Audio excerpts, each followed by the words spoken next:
Action.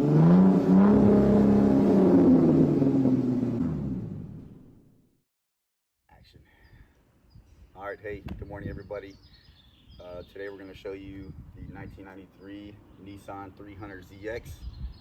We just picked this up a couple weeks ago. It's going to be a project car that we're going to have on the channel. So let's take a look at it. All right, so as you can see, the car's lowered. It's a non-turbo, but it actually has this still lip on it that kind of gives it the appearance of being a turbo. For those of you who don't know, that's how you can tell the difference between a non-turbo and a turbo. A turbo will always have these little vent holes here because that's where the intercoolers go. But we're definitely have plans to twin turbo this car, so that should be pretty interesting.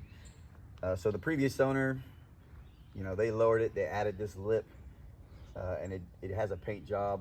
It looks like a Mako paint job, and we'll kind of go over some of the little things that you could tell between a Mako paint job and a good paint job. All right, so looking around on the side, you can see it's got some Nissan 350Z wheels.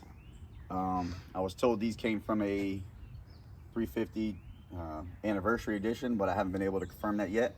But they look pretty good. They're 18s. Car's lowered on some max speed coilovers, I think is what they are. Max speeding rods. But we actually have plans to change that out. Previous owner put some little side skirts on here. They don't look too bad, but you know, we're definitely going to change that out.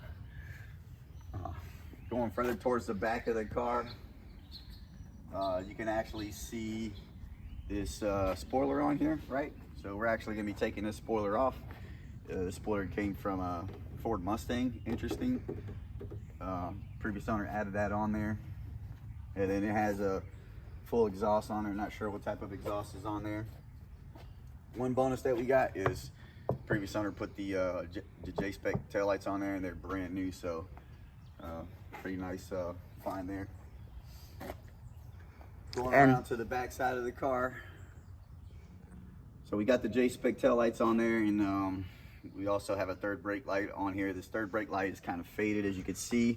It actually should be the same color as the new taillights. It should be black, but you know, over time, you know, this car being 25 years old, 30 years old, it starts to change color. So we're gonna go ahead and change that out. It's got a lot of cracks in it and stuff too. I think it'll improve the look of the car tremendously. All right, so moving around to this side, you know, same thing as the other side, but what we'll do is we'll show you a little bit of the inside of the car. Okay, so this car is a 2+2, so that means it has back seats. We've actually already cleaned this car quite a bit. We pulled the seats out and we steam cleaned the carpet as best as we could, as well as the seats. There's still a few more stains that we got to get out. But we got a 2+2 because we actually like to use the back seats in this family and take the family everywhere we can in these tiny Japanese sports cars. So should be a lot of fun. But looking at the interior, I believe it looks kind of blue, but it's actually charcoal gray.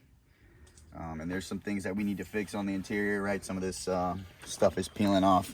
I think this is kind of standard in your old Japanese cars where, you know, the interior just kind of starts coming apart after being so old.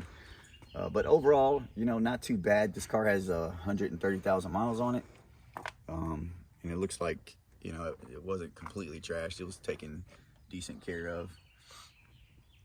Car already came with some aftermarket stuff on the interior. It's got the armrest has been changed out and the shift boot's been changed out, as well as the steering wheel that's on there. But we actually got plans to change all that stuff to some better upgraded components. So here's the engine bay of the Z. It is slightly modified. It does have a tune. Stock makes about 222 horsepower, but with all the stuff that's been done to it, I have a slight estimate of like 240 to 250.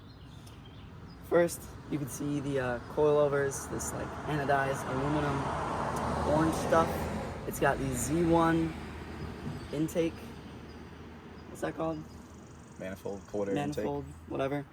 And then some random cold air intake in there. It's got that HKS cap and then these Nismo like sock things to cover all this. It's got a brand new fuel filter, and it looks like it has an aftermarket intercooler with these Z1 brackets. Radiator, whatever.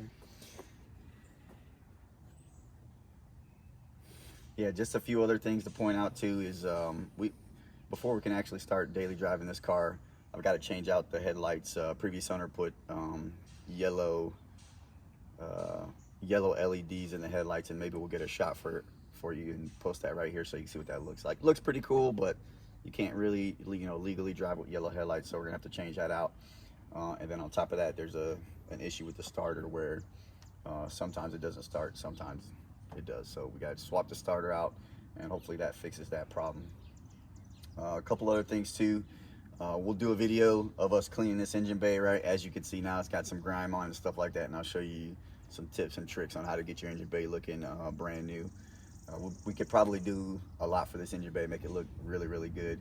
And then a couple other things to point out too is you can actually see, if you're looking at buying a used car, take a look at the moldings, and you can tell if somebody has done a cheap paint job on it, because a really good paint job, they'll remove all these moldings and then they'll paint it and put all this stuff back. But this car throughout, you can see it's been painted on a lot of these rubber moldings. Here's a really good example of where you can see that. And on top of that, we need to get the there's a heat shield that goes inside the back side of the hood. That's important because as your engine heats up, you don't want it to mess up the paint that's on the top of the hood. So a lot of work to do, but it'll be awesome, and we'll take you along for the ride. We'll show you how to do all this stuff yourself. One thing we found cool was it came from factory.